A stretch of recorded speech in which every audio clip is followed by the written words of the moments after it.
Hello दोस्तों, स्वागत है आपका हमारे चैनल में एक और नए वीडियो के साथ। अगर आप भी इंडिया पोस्ट जीडीएस भारतीय डाक विभाग की तरफ से जीडीएस की 28,636 पदों पर आवेदन किया था और आने वाली पहली मेरिट लिस्ट और रिजल्ट का इंतजार कर रहे हैं, तो आपका भी इंतजार जल्द ही खत्म होने वाला है और ये वीडियो आपके लिए बहुत ज्यादा इम्पोर्टेंट रहने वाली है। तो आज ये वीडियो 5 मार्च 2026 को सुबह के समय रिकॉर्ड हो रहा है और दोपहर के बाद में कभी भी आपको ये वीडियो को देखने को मिल जाएगा। जैसे आप इस पे आएंगे आपको इस पे कनेक्ट होने को मिल जाएगा। तो आप यहाँ पर देख सकते हैं कि इंतजार आपका समाप्त हो गया है और बहुत बड़ी खुशखबरी आ गई है। तो होली की छुट्टियां 4 तारीख को खत्म हो गई है। आज 5 तारीख है, तो आज कोई भी छुट्टी नहीं है। तो ये रिजल्ट आज आपको देखने को कब मिलेगा, किस टाइम पर आपको देखने को मिलेगा, कितने बजे तक देखने को मिलेगा, इसकी बात हम करने वाले। तो फर्स्ट मेरिट की कट ऑफ क्या रहेगी और कम परसेंट वाले बच्चों का कब सिलेक्शन होने वाला है, स्टेट वाइज कट ऑफ क्या रहेगी, कैटेगरी वाइज कट ऑफ क्या रहेगी और सबसे पहले आप रिजल्ट को कैसे देख सकते हैं, डिपार्टमेंट द्वारा क्या नया अपडेट लाया गया है, इसके बारे में हम वीडियो में बात करने वाले हैं। तो उससे पहले हम देख लेते हैं कल एमपी, यूपी और असम से हमें ये लिस्ट देखने को मिलेगी, जिसमें हमको बताया जाता है कि ग्रामीण डाक सेवक ऑनलाइन एंगेजमेंट शेड्यूल 1 जनवरी 2026 उत्तर प्रदेश सर्कल लिस्ट 1 आके आपका रिजल्ट आ गया है और हमको बताया गया है कि जिनका सिलेक्शन हो गया उनको 1/4/2026 से पहले वेरिफिकेशन के लिए करवाने जाना पड़ेगा। इमरजेंसी में मैंने एक वीडियो बनाकर भी आपको बताया था कि ये लिस्ट एकदम फ्रॉड रहने वाली है, एकदम नकली है, एकदम झूठी लिस्ट आपके सामने आएगी। यहाँ पर आप देख सकते हैं, यहाँ रजिस्ट्रेशन नंबर है, इसको भी हाइड किया गया है, एडिट किया गया है। ये पहले से ही हमारे पास लिस्ट आई गई है। यहाँ पर 1/4/2026 के अनुसार हमारा 2526 दिन का टाइम निकल जाता है डॉक्यूमेंट वेरिफिकेशन के लिए, लेकिन ये नहीं है, हमको 15 दिन का ही टाइम मिलता है डॉक्यूमेंट वेरिफिकेशन करवाने के लिए। तो अगर किसी के पास भी ऐसी लिस्ट आती है, एडिटेड लिस्ट आती है, गलत लिस्ट आती है, तो उसको हमारे साथ शेयर करें और उसको गलत माने, क्योंकि आपको 15 दिन का ही डॉक्यूमेंट वेरिफिकेशन का टाइम दिया जाएगा और उसमें रजिस्ट्रेशन नंबर भी शो होंगे। और एक तो आप ये गलतफहमी जल्दी से निकाल दें कि ये जो एडिटेड फॉर्म है, नकली ये जो लिस्ट आपको जारी की जा रही है, ये गलत है। मेरे पास बहुत सारे मैसेज आ रहे हैं, ईमेल आ रहे हैं, व्हाट्सएप पे मैसेज आ रहे हैं कि रिजल्ट आ गया है, लेकिन अभी तक ये गलत न्यूज फैलाई जा रही है। अभी आज होली का त्योहार खत्म हो चुका है और आज कर्मचारी अपने ऑफिस में ड्यूटी पे जा चुके हैं, तो रिजल्ट आपको जल्दी ही देखने को मिल जाएगा। रिजल्ट आपको कब देखने को मिलेगा इसके बारे में हम आगे बात करने वाले हैं।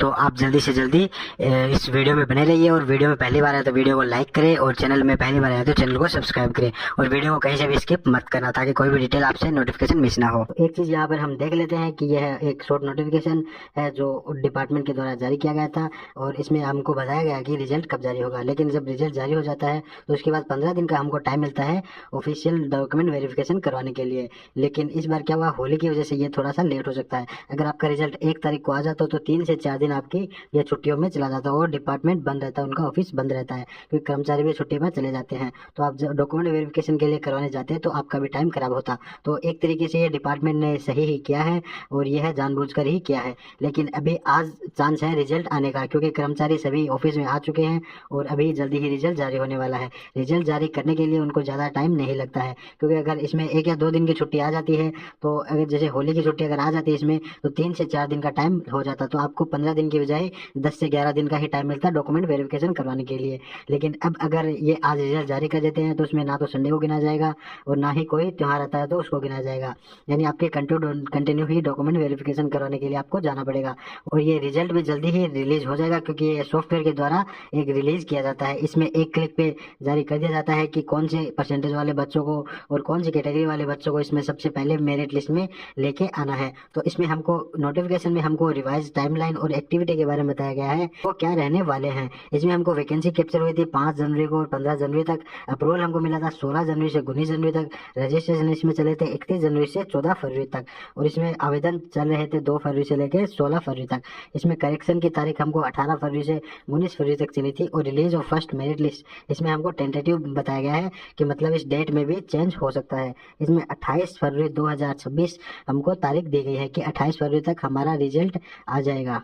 और यहाँ पर पिछले साल 2025 के अकॉर्डिंग हम कंपेयर करें तो पिछले साल 13 दिन में हमको पहले मेरिट लिस्ट देखने को मिल गई थी, लेकिन इस बार यह टाइम ज़्यादा निकल चुका है, क्योंकि इसमें 19 तारीख को हमारे करेक्शन के फॉर्म खत्म हो गए थे। उसमें बाद में 9 दिन हमको फरवरी में मिले थे और 5 दिन अभी तक 5 तारीख तक हमारे हो गए हैं, यानी कि हमारे तक इस बार 14 दिन निकल गए हैं, यानी 1 दिन ऊपर हो गया है। पिछली बार हमको 13 दिन मिले थे, इस बार 14 दिन हो गए हैं। लेकिन इस बार क्या है, होली की वजह से थोड़ा टाइम निकल गया है, तो हमको थोड़ा टाइम नहीं मिल रहा है रिजल्ट देखने के लिए, क्योंकि क्योंकि यह रिजल्ट जल्दी ही आने वाला है, इसलिए होली की वजह से थोड़ा इसमें डिले हो गया, लेकिन यह रिजल्ट जल्द ही आने वाला है। आज इसके आने की पॉसिबिलिटीज बहुत ज़्यादा है। ये रिजल्ट हमको आज शाम को 5 बजे भी देखने को मिल सकता है, शाम को 8 बजे भी देखने को मिल सकता है और रात को 11 बजे भी देखने को मिल सकता है। तो आप चैनल को सब्सक्राइब करके रखना और हमारे टेलीग्राम चैनल को भी ज्वाइन कर लेना, क्योंकि सबसे पहले रिजल्ट आपको हमारे चैनल पर ही देखने को मिलेगा। तो अभी हम बात कर लेते हैं ऐसे कौन से 10 डॉक्यूमेंट है जो आपको डॉक्यूमेंट वेरिफिकेशन करवाने के लिए सबसे इंपॉर्टेंट रहते हैं। तो ये वो 10 डॉक्यूमेंट की हमारे सामने लिस्ट है जो आपको डॉक्यूमेंट वेरिफिकेशन करवाते जाते समय आपको साथ में लेके जाना है, क्योंकि जो सबसे पहले आप डॉक्यूमेंट वेरिफिकेशन के लिए करवाने जाते हो, अगर कोई भी डॉक्यूमेंट आपसे मिस हो जाता है तो आपको दोबारा डॉक्यूमेंट वेरिफिकेशन करवा जाते समय सारे डॉक्यूमेंट लेके जाने होंगे। अगर आप नहीं लेके जाते हो तो आपका नाम से हट जाता है। तो आप यहाँ पर देख सकते हैं, ये जो हमारे सामने लिस्ट आपको दिखाई दे रही है यह ओरिजिनल लिस्ट है। जब आप डॉक्यूमेंट वेरिफिकेशन के लिए जाते हो तो वहाँ पर इंडियन पोस्ट ऑफिस GDS के द्वारा उनके कर्मचारियों द्वारा डिपार्टमेंट के द्वारा ये बाहर लगाई जाती है कि आपको ये डॉक्यूमेंट साथ में लेके आने होंगे। इसमें हमको बताया गया है सभी कैंडिडेट निम्नलिखित दस्तावेज ओरिजिनल और उसकी 2 फोटोकॉपी लेकर ही अंदर प्रवेश करें तथा सभी फोटोकॉपी सेल्फ अटेस्टेड होनी चाहिए। फॉर्म भरते समय जो सिग्नेचर किए थे वही सिग्नेचर सभी फोटोकॉपी पर होने चाहिए। तो सबसे पहले आपको ओरिजिनल जो भी डॉक्यूमेंट है वो साथ में लेके जाने होंगे और उनकी जो 2 फोटोकॉपी साथ में लेके जानी है और फोटोकॉपी पर वही सिग्नेचर करने हैं जो आपको फॉर्म भरते समय आपने किए थे। तो बात कर लेते हैं इन डॉक्यूमेंट की कि आपको क्या क्या डॉक्यूमेंट साथ में रखने हैं। सबसे पहले आधार कार्ड और उसके 2 फोटोकॉपी साथ में रखनी है, 10वीं का सर्टिफिकेट और उसकी 2 फोटोकॉपी साथ में रखनी है, पैन कार्ड रखना और उसकी 2 फोटोकॉपी साथ में रखनी है। अगर आपके पास पैन कार्ड नहीं है तो आप अभी पैन कार्ड के लिए अप्लाई कर दीजिए और अप्लाई करने के बाद अगर आपका नाम मेरिट लिस्ट में आ जाता है तो आपको डॉक्यूमेंट वेरिफिकेशन के लिए जाना होगा। तो आप वहाँ पर जाते समय आप उसकी पैन कार्ड की रिसिप्ट भी साथ में लेके जा सकते हैं और उसके बाद में आपको वहाँ पर 15 दिन का समय और मिल जाता है, जो पिछले नोटिस में हमको दिया गया था कि पिछले बार बताया गया था कि 15 दिन का समय मिल जाता है, जिसमें दोबारा डॉक्यूमेंट वेरिफिकेशन कराते जाते समय आप वो ओरिजिनल डॉक्यूमेंट दिखा सकते हो। 4 नंबर इसमें मेडिकल सर्टिफिकेट और 2 फोटोकॉपी बताई गई है। तो मेडिकल सर्टिफिकेट आपको किसी भी गवर्नमेंट हॉस्पिटल से, नियर बाय गवर्नमेंट हॉस्पिटल और गवर्नमेंट डॉक्टर से आपको बनवाना होगा। किसी भी प्राइवेट हॉस्पिटल से और प्राइवेट डॉक्टर से बनाया गया मेडिकल सर्टिफिकेट मान्य नहीं होगा। इसमें 5 नंबर कास्ट सर्टिफिकेट और उसकी 2 फोटोकॉपी। तो caste certificate OBC, SC, ST और EWS कैटेगरी के लिए मान्य होता है और जो PH कैंडिडेट होते हैं उनके द्वारा गवर्नमेंट द्वारा दी गई एक विकलांग की ID या डिसेबिलिटी की सर्टिफिकेट दिया जाता है, वो उनको साथ में रखना होगा। 6 नंबर पर मोबाइल फोन OTP के लिए मोबाइल नंबर वही होना चाहिए जो फॉर्म भरते समय दिया था। तो मोबाइल नंबर आपका और मोबाइल फोन आपका वही होना चाहिए जो आपने फॉर्म भरते समय मोबाइल नंबर दिया था, क्योंकि वहाँ पर OTP वेरिफिकेशन के लिए आपको मोबाइल नंबर चेक किया जाता है। 7 नंबर इसमें बात करें result list copy also required. तो इसमें आपके जिस भी पेज पे आपका रिजल्ट आया है, जहाँ पर आपका रजिस्ट्रेशन नंबर आया है, वो आपको पेज उसकी फोटोकॉपी लेके जानी होगी। मान लेते हैं इस बार पहली बार 3000 कैंडिडेट सेलेक्ट हुए हैं जिसमें आपका नाम 50 नंबर पेज पे है। तो 50 नंबर पेज की जो फोटोकॉपी है वो एक ही पेज की फोटोकॉपी है जिसका आपका नाम है, उसको हाईलाइट करके आपको साथ में लेके जाना होगा। तो बात कर लेते हैं 8 नंबर डॉक्यूमेंट की कि आपको साथ में क्या रखना है। 8 नंबर डॉक्यूमेंट में 2 आपको पासपोर्ट साइज की फोटो आपको साथ में रखनी है जो कभी भी आपको काम में आ सकती है। बात करें 9 नंबर पॉइंट की, तो इसमें आपको एप्लीकेशन फॉर्म जो आपने भरा था वो एप्लीकेशन फॉर्म भी आपको साथ में रखना होगा, क्योंकि इसमें वेरिफिकेशन के लिए, सिग्नेचर वेरिफिकेशन के लिए आपको वो दिखाना पड़ सकता है। बात करें इसमें 10 नंबर पॉइंट की, तो अगर आपके पास कंप्यूटर सर्टिफिकेट है तो वो भी आपको दिखाना, वो आपको साथ में लेके जाना पड़ सकता है, क्योंकि अगर आपके पास कंप्यूटर सर्टिफिकेट है तो वो भी लेके जा सकते हो। अगर आपके पास कंप्यूटर सर्टिफिकेट नहीं है तो डिपार्टमेंट द्वारा आपको अंडरटेकिंग फॉर्म दिया जाता है जो आपको भर के देना होगा, जिसमें आप बता सकते हो कि पहले दिन से कोई भी डिवाइस आप चलाने में सक्षम हो। अगर किसी भी क्लास में आपने कंप्यूटर का सब्जेक्ट था आपके पास तो आप वो भी लेके जा सकते हो। इसमें आपको लास्ट में बताया गया है उपरोक्त सभी दस्तावेज पूर्ण करने के बाद ही अंदर प्रवेश करें ताकि अनावश्यक विलंब ना हो। तो ये सभी डॉक्यूमेंट की लिस्ट आपके पास पूरी होने के बाद ही आप डॉक्यूमेंट वेरिफिकेशन करवाने के लिए जाओ, ताकि न तो डिपार्टमेंट के लिए टाइम खराब हो, ना ही आपका टाइम वेस्ट हो। तो चलिए अभी बात कर लेते हैं इस बार की मेरिट लिस्ट की एक्सपेक्टेड आपकी कट ऑफ क्या रहने वाली है इस बार। तो यहाँ पर आप चेक कर सकते हैं कि एक्सपेक्टेड कट ऑफ के बारे में हम बात करने वाले हैं। यहाँ जनरल कैटेगरी की बात करते हैं तो जनरल कैटेगरी में आपके 85 से लेकर 100 तक अगर आपके मार्क्स हैं तो आपका सिलेक्शन इसमें हो सकता है।